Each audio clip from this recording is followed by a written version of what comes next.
YouTube ক্রিয়েটারদের জন্য একটি বড় খবর। 15 জুলাই 2025 থেকে ইউটিউব তাদের পার্টনার প্রোগ্রামের নিয়মে বড় পরিবর্তন আনতে চলেছে। চলুন আজকে জেনে নিই কী সেই পরিবর্তন এবং কিভাবে ক্রিয়েটাররা এখানে এফেক্ট হতে পারেন। ইউটিউব এখন মৌলিক এবং খাঁটি কন্টেন্টের উপর জোর দিচ্ছে। এআই দিয়ে তৈরি video, reaction video, repetitive content বা কম মূল্যের কম্পাইলেশন ভিডিওর মনিটাইজেশন বন্ধ হতে পারে। আপনার কন্টেন্টে নিজস্ব সৃজনশীলতা, অডিও ভিজুয়াল এবং মূল্যবান তথ্য থাকতে হবে। উদাহরণস্বরূপ শিক্ষামূলক টিউটোরিয়াল বা ক্রিয়েটিভ ভিডিও এখনও মনিটাইজেশনের জন্য নিরাপদ। এখন একটা প্রশ্ন থেকেই যায়, তাহলে ক্রিয়েটাররা কী করবেন?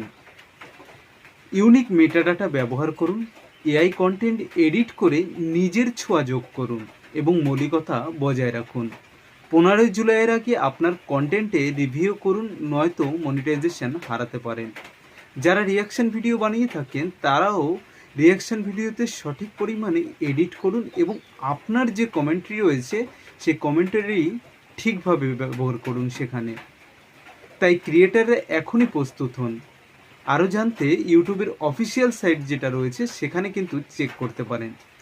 এছাড়াও ইউটিউব 22 জুলাই থেকে তাদের যে লাইভ ভিডিওর যে এজ লিমিট সেটা 16 বছর করতে চলেছে। আপনারা কি ইউটিউবের এই নতুন আপডেট সম্পর্কে জানতেন? যদি না জেনে থাকেন তাহলে কিন্তু এখনই সতর্ক হন এবং আপনার চ্যানেলটা একবার ঘুরে আসুন যে আপনি কোনোভাবেই আপনার মনিটাইজেশন হারাচ্ছেন না তো। আর এরকম আরও ভিডিও দেখার জন্য আমাদের চ্যানেলটাকে কিন্তু অবশ্যই সাবস্ক্রাইব করুন। Thank you.